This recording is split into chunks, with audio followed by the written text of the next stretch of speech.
You're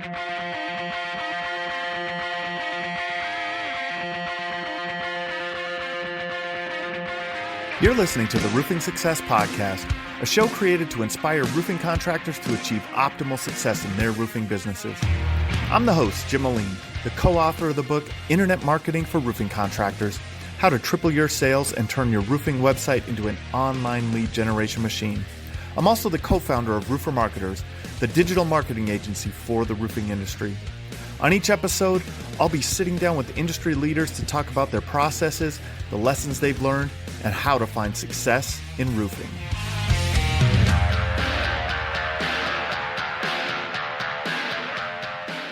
Hey, welcome to another episode of the Roofing Success Podcast.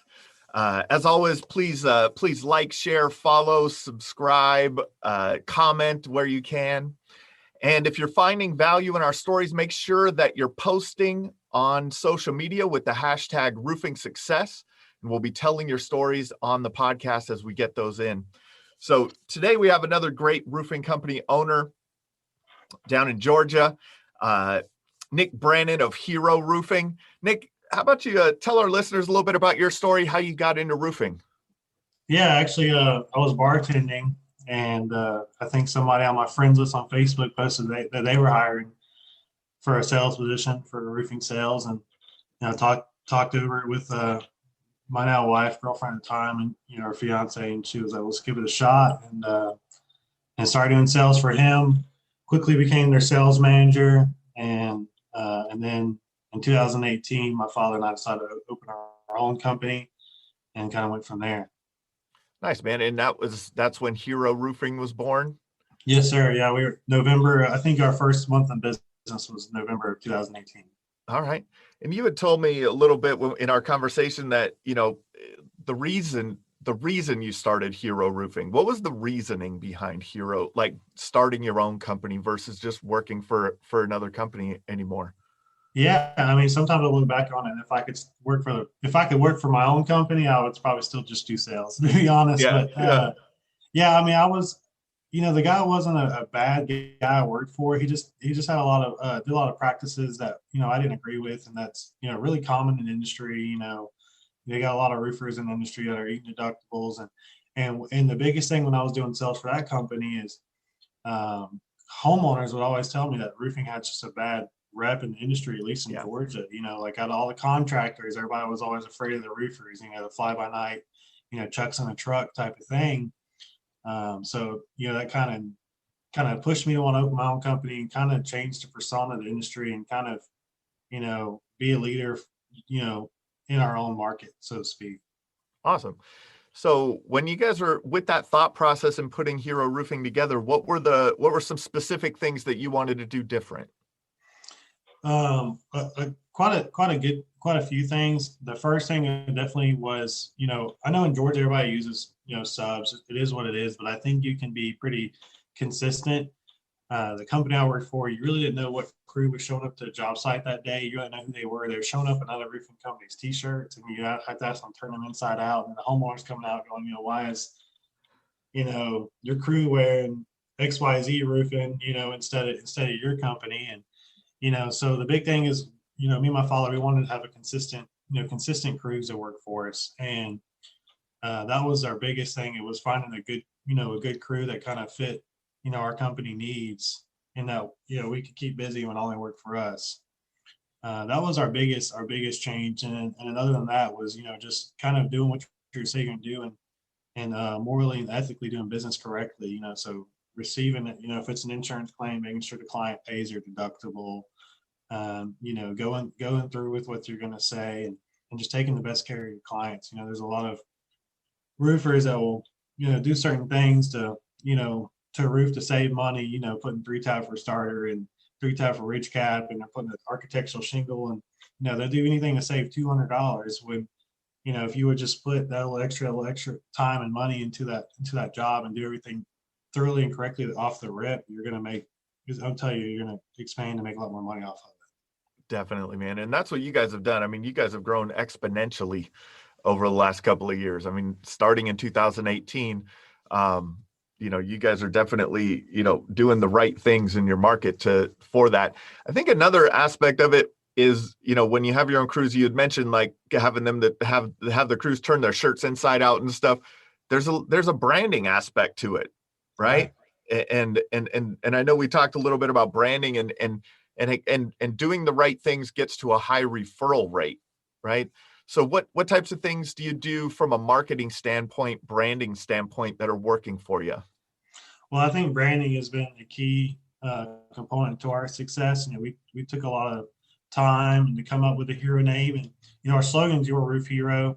So a lot of times people ask us, like, "Oh, are you military? Is that how you chose hero?" Now we hire, we've got a couple of guys that work for us that are prior military, but I chose the name Hero, like I said, to be your roof hero. Kind of among the zeros in the industry, so to speak. But we spent a lot of time, working on the logo and the brand, and then just kind of growing that brand.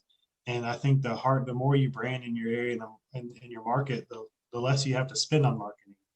You know, so the logo was really big to us. And just like you said, with the crews turning their shirts inside out, all of our guys on our crew, they just got, they got a shirt for each day of the week, and they got hoodies and they got hats, and so when they're up on the roof and we got the shield, our logo, our shield real big on the back, so the homeowners can see it from the ground and identify that's our crew. When they pull up, they know it's our crew, not just some random guys jumping out of a van. Yeah, nice. And that, yeah, that's a huge thing to get in front of the clients, and that really positions you well to that client and helps to develop that trust with them. Who's your ideal customer? You guys are mostly residential. You do any commercial? Yeah, we're probably 95% residential. Okay. I actually prefer residential over commercial. We've done a couple of commercial jobs. Most commercial clients, they're trying to get the best bang for their buck. They're trying to make profit off of the space. When you have someone with a home, they can be more particular, more picky.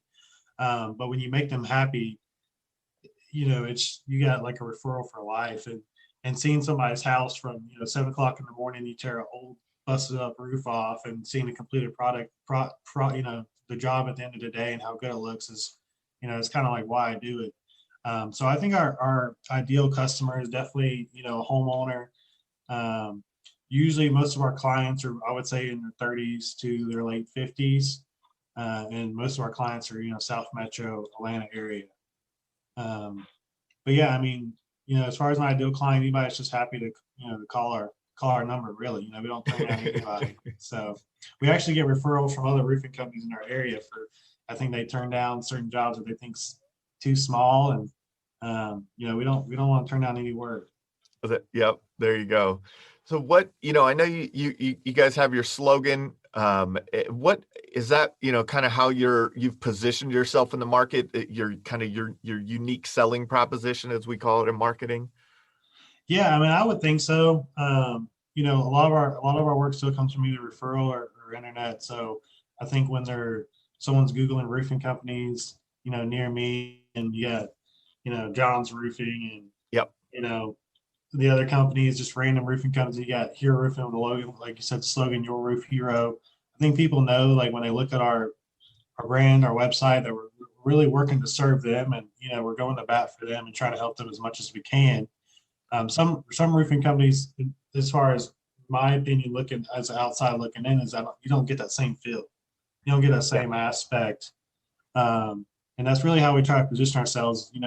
I've said this since day one. I'm trying to be the Chick-fil-A of the roofing industry. We're here to serve, and we want to take the best care we can of our client and their property. Nice. And so you had mentioned, so you have a lot of referral business, and then you have stuff coming in on the internet. So from the internet side of things, what are you guys doing? Are you working? You said, when someone types roofer near me, so that's SEO, right? So you're working hard on your SEO. Are you doing any like Google pay-per-click advertising? Have you tried anything there, or any social media marketing? So our assistant, she does all of our social media. So we do at least one post every single day to Instagram and Facebook.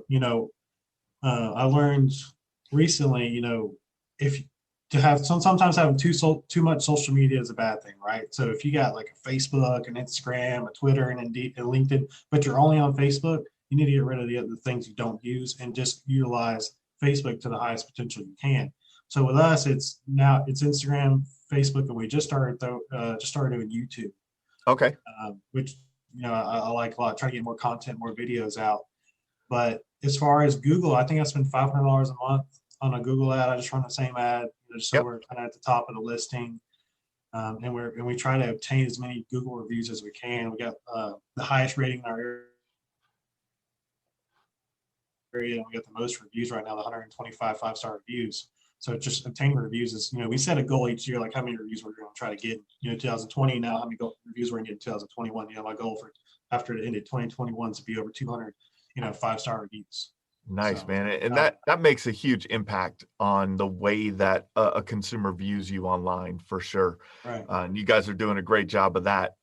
You're actually up to 127 reviews now as we speak. So you got a couple more while we were chatting here.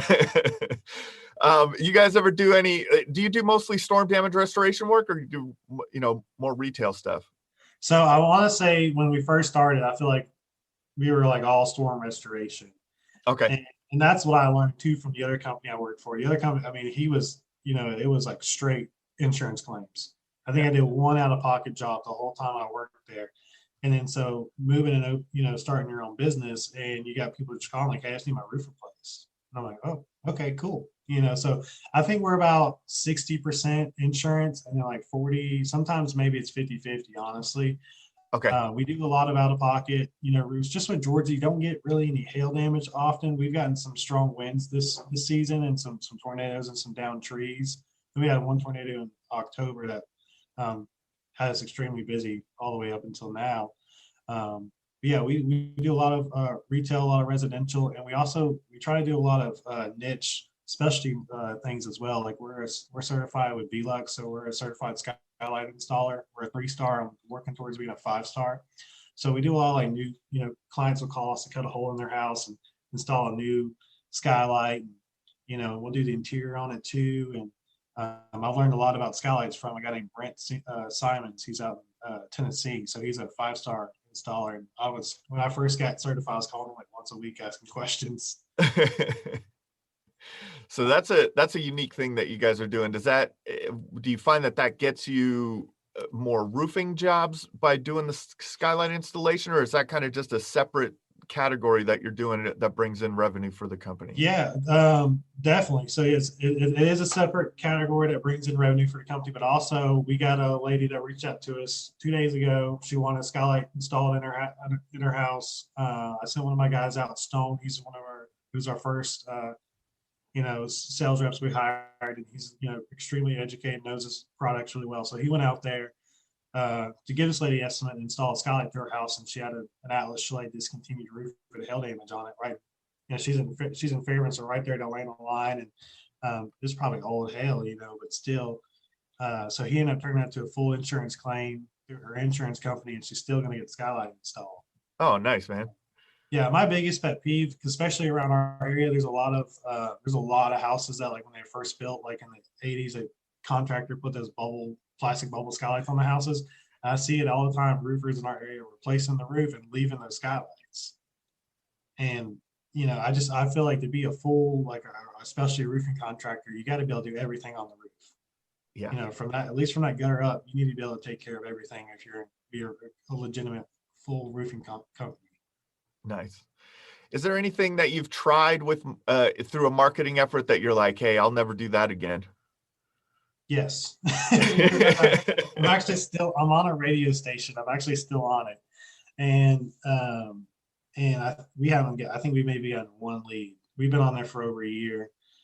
So radio, you got to kind of be picky and choosy with the markets you choose. Like we're on 2 stations. So one's a country station, it's local. So that's why I was like, it's a local station. Maybe we'll get some calls, some views. And we were the only roofing company at first. So now there's like 4 other companies on that station because they all kind of just follow our footsteps. And I'm like, well, y'all can stay. We're about to come back. We're going to come off of it.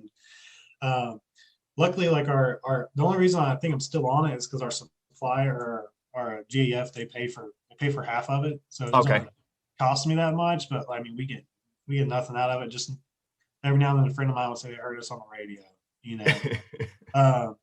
So things like that, you got to be careful where you spend your money. Now we just went to another radio station. It's a Christian station, and I think it has a lot more listeners. It hits a bigger market.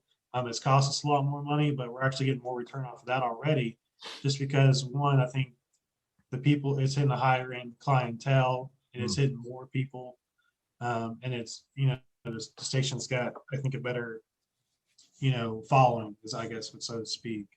So right off the bat, definitely the radio station. I'm sure as we talk, I'll think of some more stuff. Yeah, yeah. Have you you'd mentioned that you're starting the YouTube channel and you're doing a lot of video. I think I'm very confident that that contractors that execute on video over the next couple of years will pull ahead from contractors in their area. I really think that it's going to be a huge thing, and I know that you're on that track. So Right. what are you putting into place for that?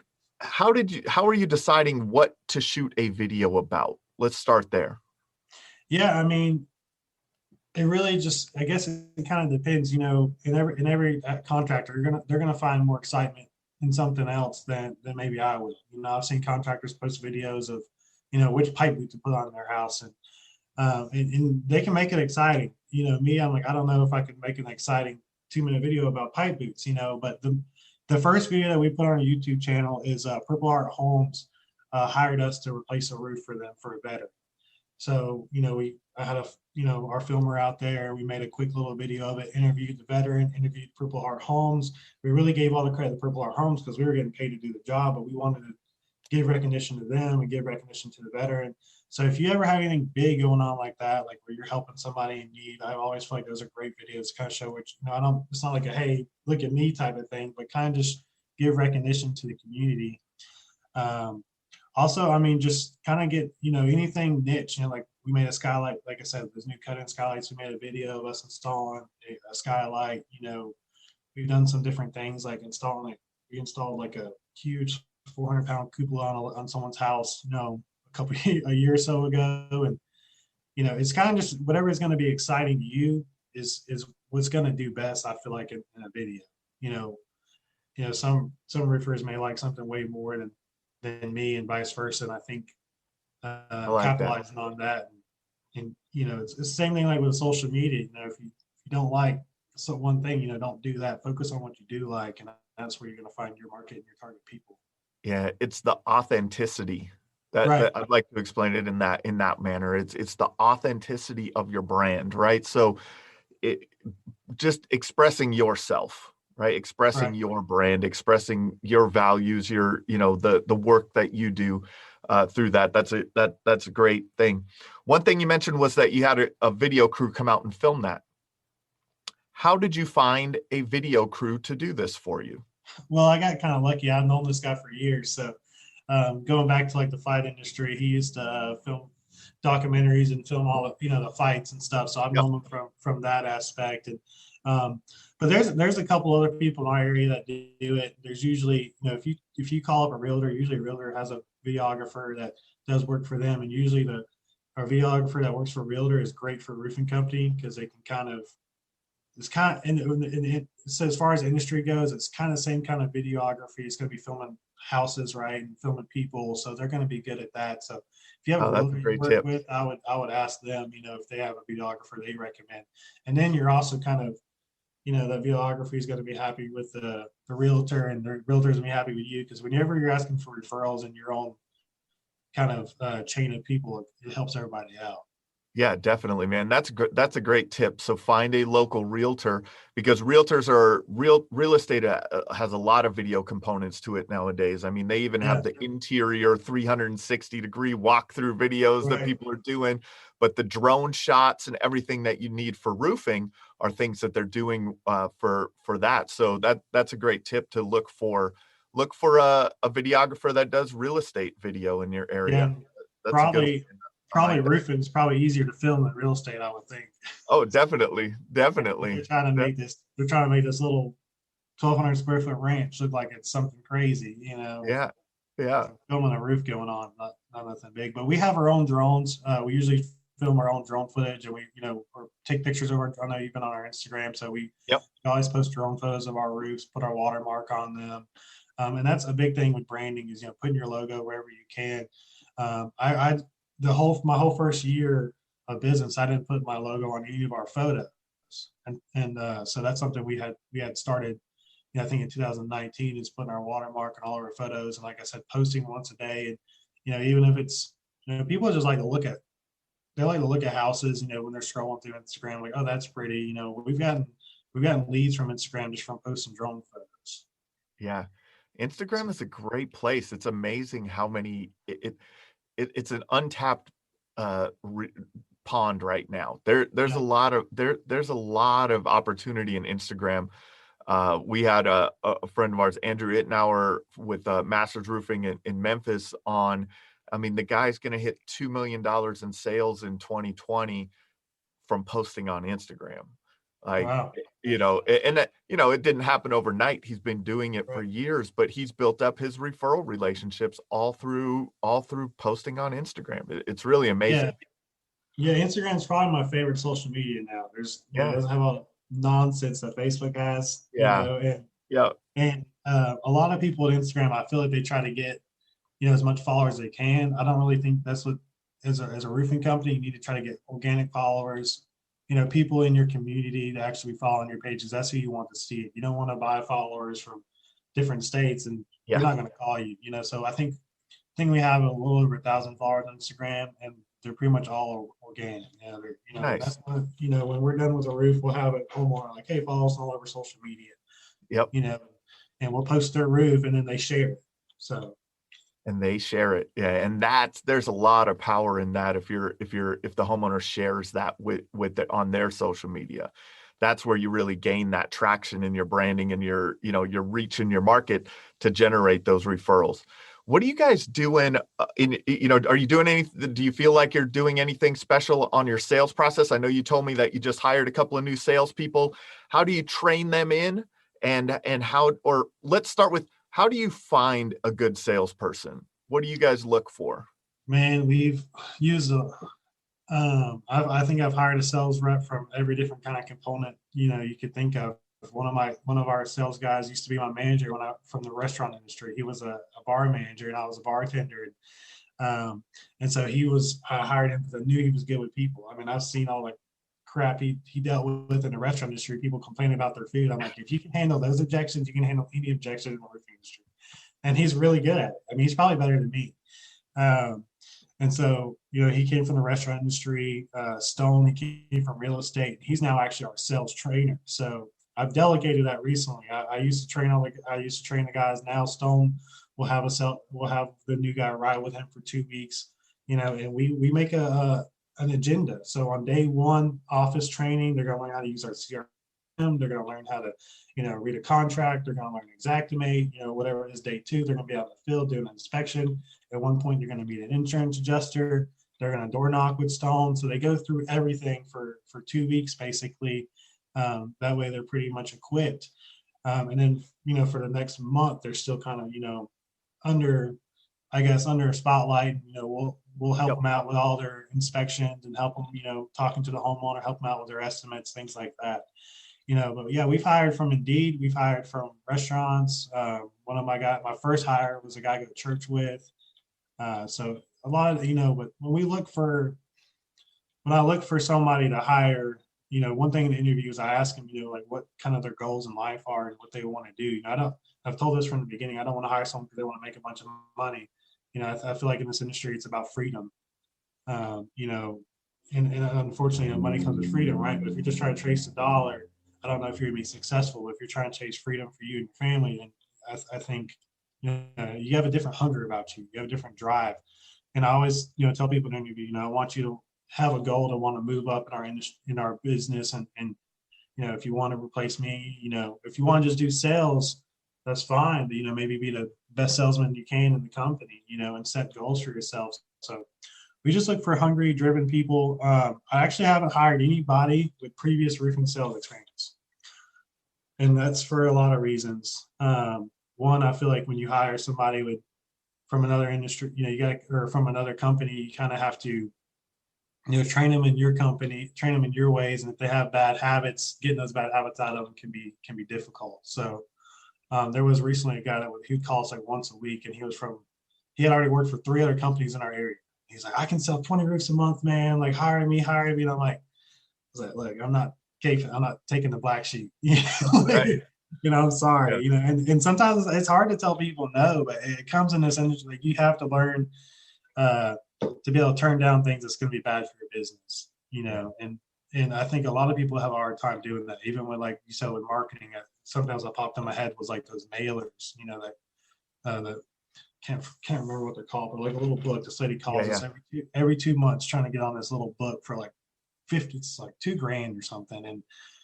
And I was like, man, my wife puts those right in the trash. Like, I'm That's right. not gonna spend money on that.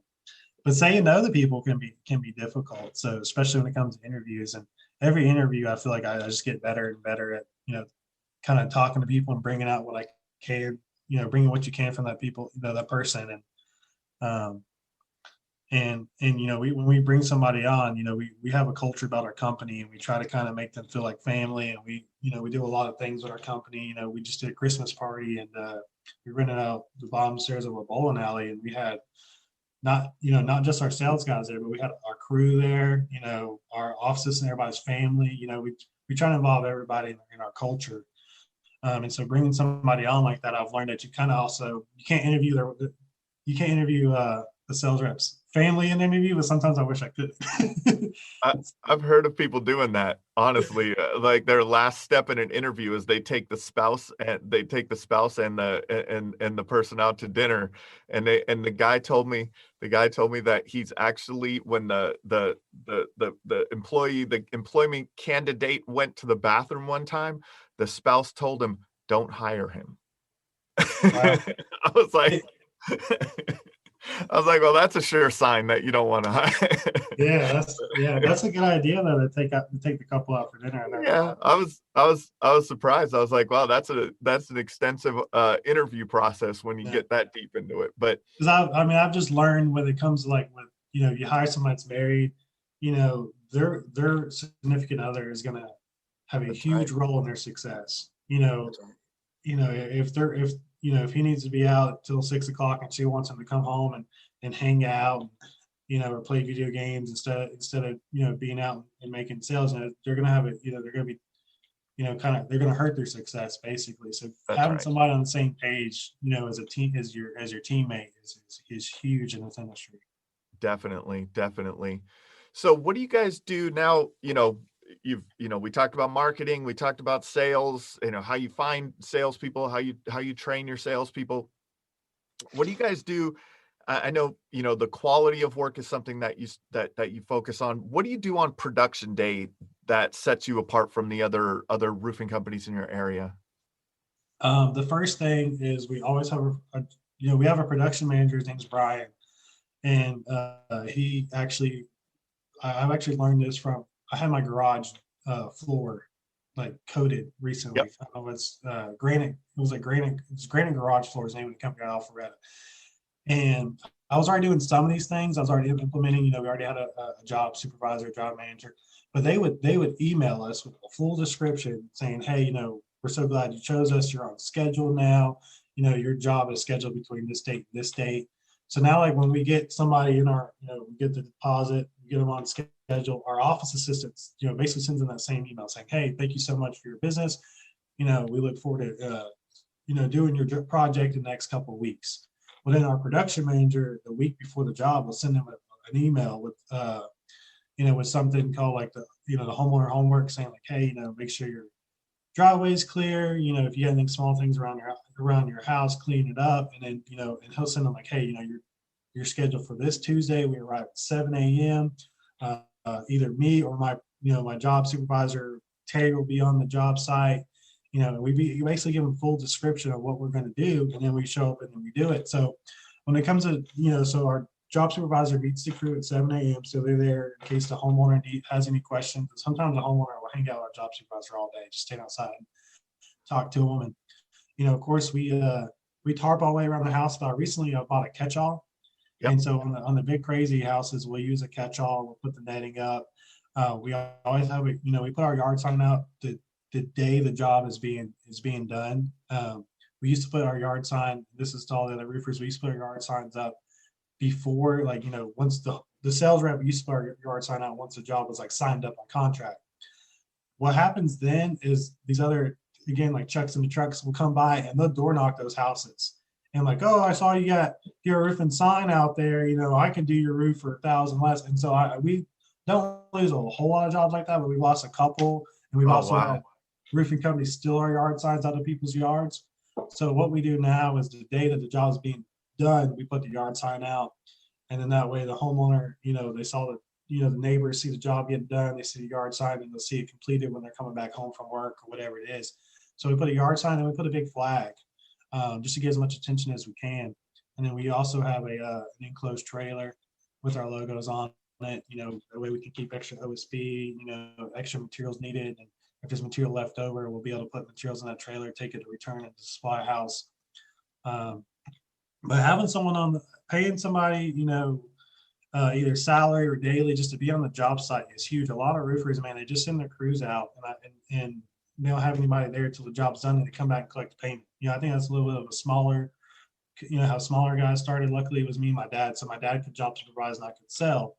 But that was a big thing. I had a lot of homeowners ask me, he's like, well, last time I got a roof done, they would say, this one guy told me, he's like, white guy showed up and then, Hispanic crews came and did the job. And I never saw the white guy until he needed money from him. So kind of implementing having someone on the job just makes everybody feel more comfortable and make sure the job's extremely clean and the job's being done thoroughly.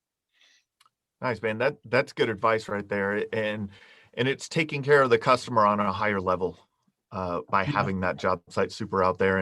And even if it, like you had mentioned, even if it's just the image of your company out there, right? They're representing your company out there. I think that's a big thing.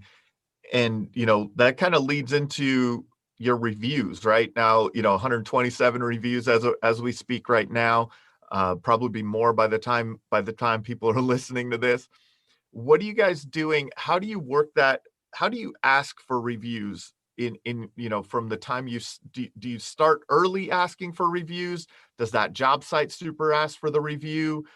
When who is asking for reviews and when during the process are they asking for reviews? Either me or the sales rep asks for the review or our office assistant. So another thing we've implemented is she will, once the job is completely done and we've been paid, warranties are done, reviews are the last thing we ask for. Because if you ask for a review and you haven't done something, say you haven't done, you haven't given them a warranty. Well, I haven't given them a warranty yet. So we do everything everything that we need. We make sure they're completely happy first. And then Kyson, as our officer, just send an email out saying, again, thank you so much for your business.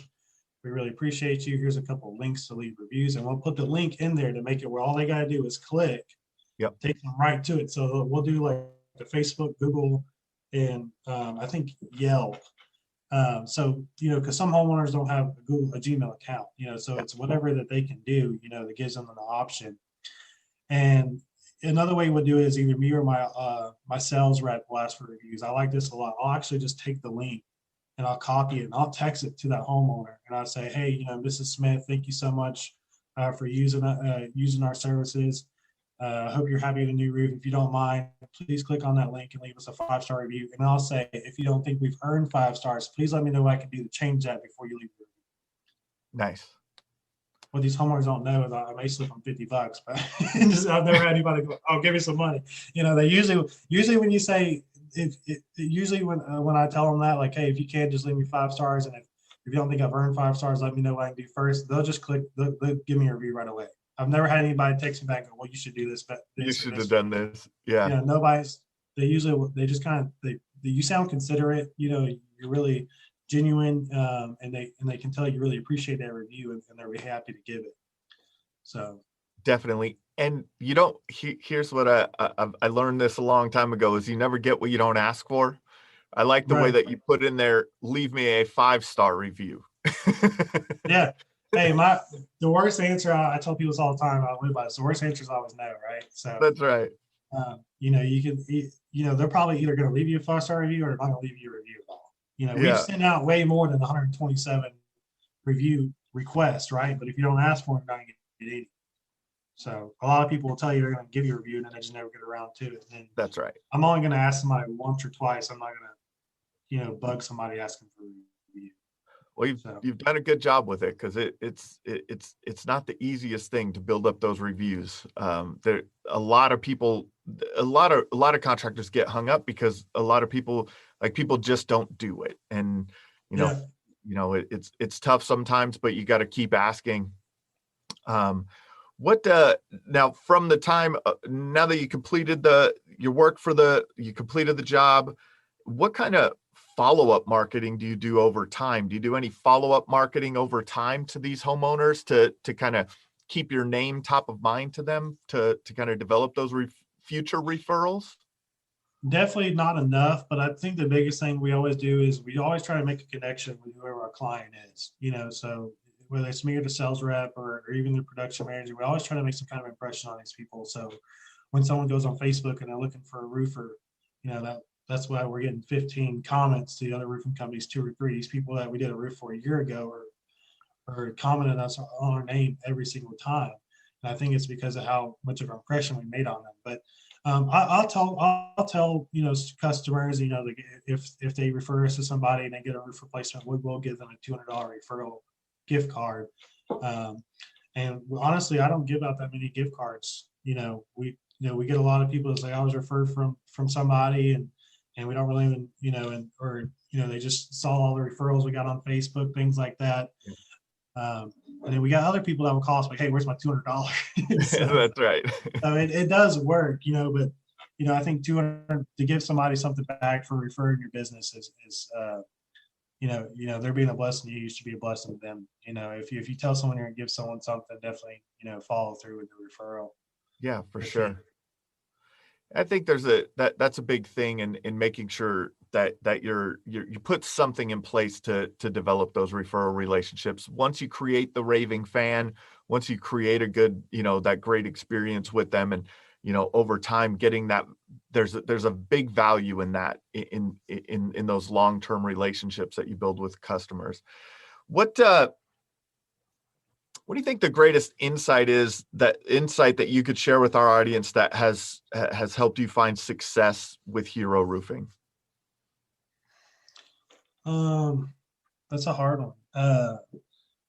I think it's just, as far as, there's not like one insight that you can really pinpoint. I think it just takes a lot of knowledge from a lot of people, around you. We've tried to soak in as much knowledge as we can from other people you've had on your podcast. So like Becca and Dustin with Apple Roofing, and just try to follow in their footsteps. Follow your competition, see what they're doing poorly and what they're doing positively, and implement it and grow on it and improve it. It's I'm not what Hero Roofing hasn't invent anything new, and we're not doing anything super crazy. We're just doing, we're just working hard and kind of just following through what we say we're going to do. And I think that's, the best insight I could say is just, keep your nose down and just do what you say you're going to do and follow through with it. And you got to push yourself more and further than your competitor,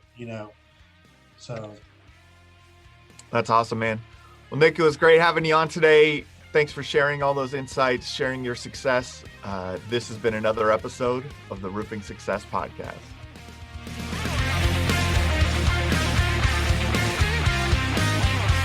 If you would like to generate more sales through your digital marketing efforts, please visit roofermarketers.com and get a copy of the book, Internet Marketing for Roofing Contractors: How to Triple Your Sales and Turn Your Roofing Website into an Online Lead Generation Machine.